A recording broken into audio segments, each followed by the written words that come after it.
عام گھروں میں بیمار ہونے کی صورت میں دوست احباب سب کا یہی کہنا ہوتا ہے کہ ڈاکٹری علاج کروا لو، چاہے وہ کتنا ہی مہنگا کیوں نہ ہو، مگر حکیم کے پاس جانے کی بیوقوفی نہ کرنا، کیونکہ وہ پلٹ کر وہی ایک معجون والی ڈبی تھما دے گا جس سے فائدہ صدیوں میں ہی ہوگا۔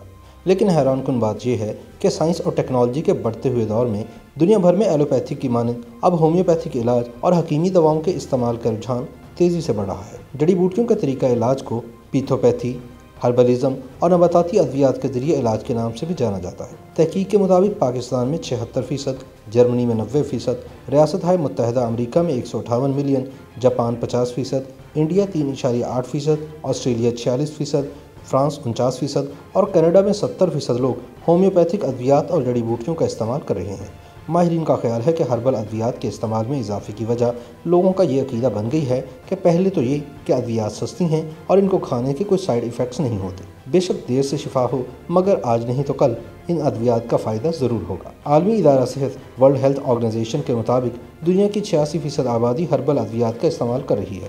یہ میڈیسنز متبادل طریقہ علاج ہیں۔ صرف پاکستان اور ایشیائی ممالک ہی نہیں، روس، چین اور امریکہ میں بھی کینسر، بواسیر، بلڈ پریشر، آنتوں، معدے کے امراض، ذیابیطس، امراض قلب، سانس کی بیماریوں، جوڑوں کے درد اور موٹاپے کو کنٹرول کرنے کے لیے ہربل ادویات کے استعمال میں اضافہ ہو رہا ہے۔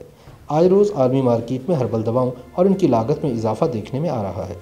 یوٹیوب پر گوگلی ٹی وی دیکھنے کے لیے youtube.com کی سرچ بار میں گوگلی ٹی وی ٹائپ کریں۔ گوگلی ٹی وی کے پیج پر سرخ رنگ کے سبسکرپشن والے بٹن پر کلک کرنا نہ بھولیے۔ یوٹیوب پر اپلوڈ ہونے والی ویڈیو سے باخبر رہنے کے لیے بیل آئیکن پر کلک کیجیے۔ آپ کو ہر نئی آنے والی ویڈیو کے بارے میں نوٹیفیکیشن موصول ہو جائے گا۔